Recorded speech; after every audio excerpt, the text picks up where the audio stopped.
Donc voilà, moi je m'appelle Laurence Cibran Saint-Oyan, je travaille à l'INRA, donc au centre de Beaucouzé qui est juste à côté d'ici.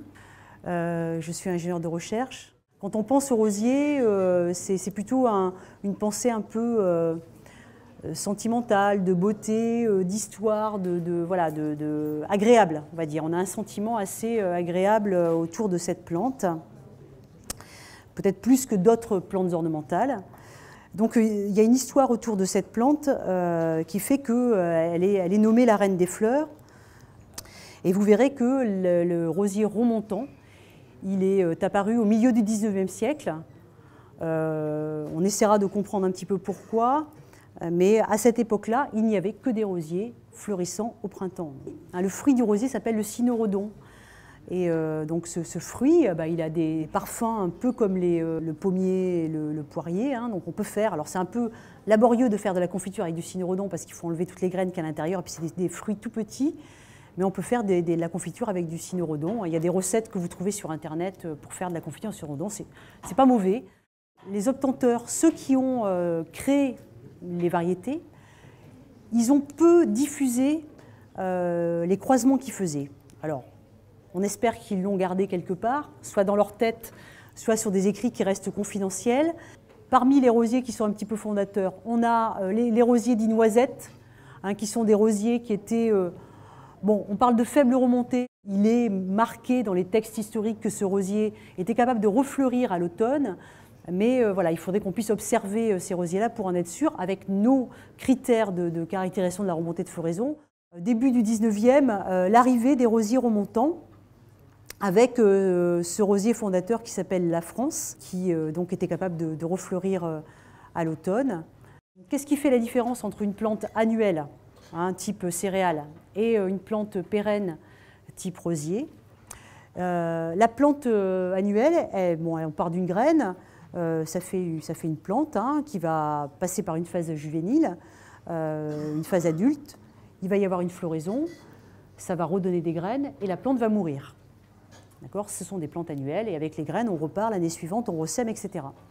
Sur les plantes pérennes, on va avoir un équilibre qui va se faire au niveau des rameaux, des axes de la plante. La plante va être capable de fleurir soit en position latérale, soit en position terminale du rameau, mais on a toujours sur les axes, sur les rameaux de la plante, soit les rameaux principaux ou les rameaux secondaires, présence de bourgeons dormants. Et on a toujours un équilibre qui se fait entre ces bourgeons dormants qui sont la génération de l'année suivante, des rameaux de l'année suivante qui vont redonner des fleurs, et ces rameaux terminaux, ces rameaux axillaires qui vont faire une floraison dans l'année. Donc un équilibre entre phase végétative et phase florale, c'est ça qui fait la différence entre la plante pérenne et la plante annuelle. Donc chez le rosier, on a différents modes de floraison. Donc les rosiers qui sont dits non remontants, donc les rosiers anciens ou les rosiers botaniques, ils vont faire une floraison au printemps. Cette floraison, elle se fait sur les axes secondaires d'un rameau. Chez le groupe des rosiers remontants, alors on a caractérisé, ça c'est vraiment notre équipe qui l'a fait, deux types de rosiers remontants. Un rosier qui va fleurir au printemps, alors cette fois-ci en position terminale, contrairement aux rosiers non remontants. Là, on a vraiment une floraison terminale. Et on va pouvoir avoir soit en axillaire, dessous cette floraison terminale, des rameaux qui vont redémarrer et qui vont redonner une fleur. D'ailleurs, si vous voulez favoriser la floraison secondaire d'un rosier, il faut couper la fleur terminale lorsqu'elle est avancée. Et puis, on a une deuxième catégorie qu'on appelle des rosiers à floraison occasionnelle.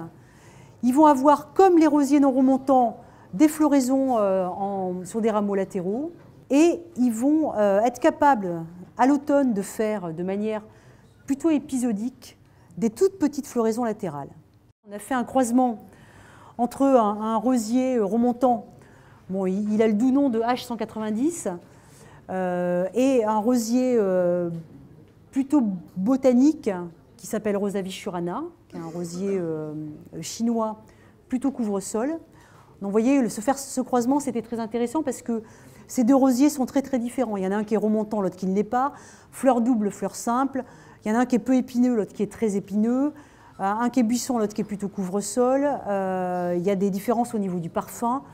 Il y a des différences au niveau de la résistance aux maladies, taches noires et oïdium. Donc, le fait de croiser comme ça deux rosiers très différents phénotypiquement, ça permet de regarder la ségrégation dans la descendance. Sur la remontée de floraison, dans la descendance, donc dans ces 600 descendants, on a 50% de non-remontants et 50% de remontants. C'est un seul gène qui est transmis par un des deux parents à la descendance. Et donc, les descendants héritent de ce gène ou n'en héritent pas.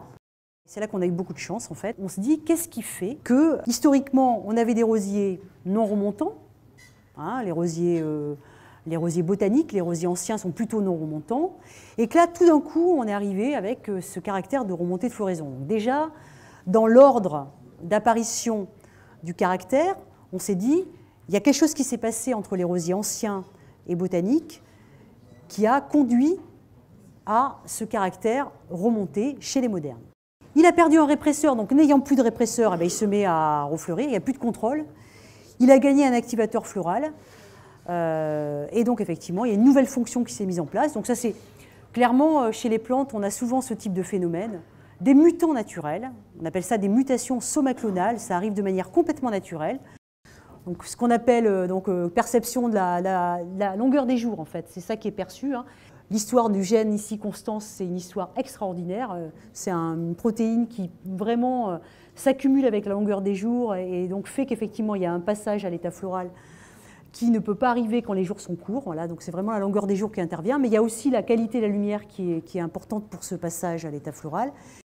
Donc ce qu'on a fait, c'est qu'on a pris un rosier remontant, donc là RI, il s'appelle RI.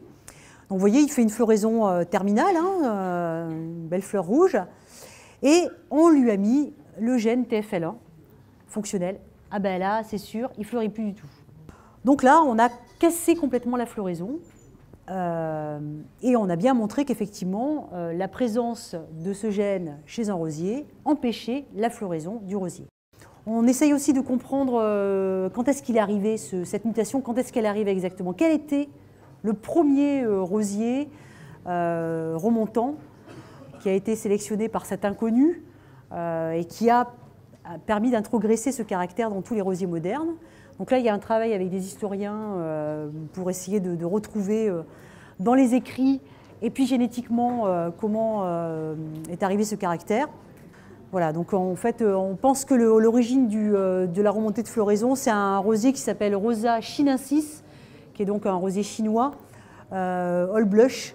Donc on retrouve dans des peintures déjà la présence de ce rosier, enfin en tout cas quelque chose qui lui ressemble. Donc c'est aussi intéressant de regarder les tableaux avec cette image dans la tête. Voilà, Rosa all blush.